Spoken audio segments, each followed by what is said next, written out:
Raziskave v homeopatiji bi rad nekaj o tem povedal. Približno več kot 5000 študij v PubMedu obstaja homeopatskih.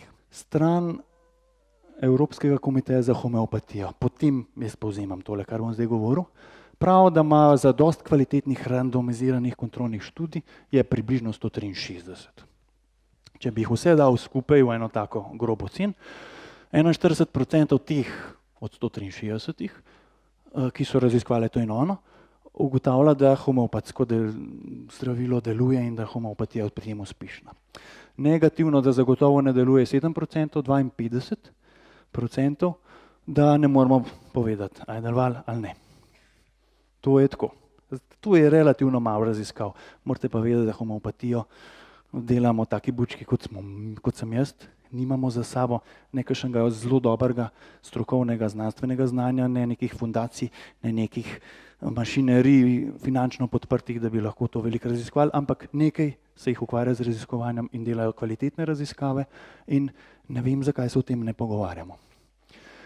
Kvalitetne študije, kjer ima homeopatija nedvomno tudi največji kritiki, ne morejo nič učitati tem študijam. Tlele so na spletni strani ECH-ja boste dobili vse to, če vas zanima, ampak imamo dve zelo dobri študiji, da alergija in infekcija zgornjih dihal homeopatija pomaga. Imamo eno zelo dobro Jakobsovo študijo, da pomaga pri driskah pri otrocih. Smo videli, ne? Konkreten primer.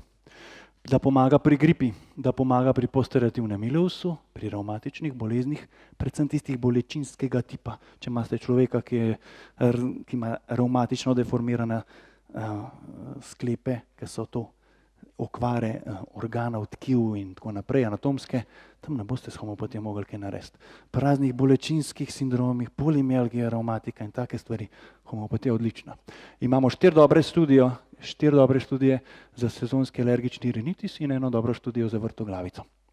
To so kvalitetne študije, ki noben nič ne očita, da bi bile kaj slabo narejene ali pa da bi kaj ne dokazovala.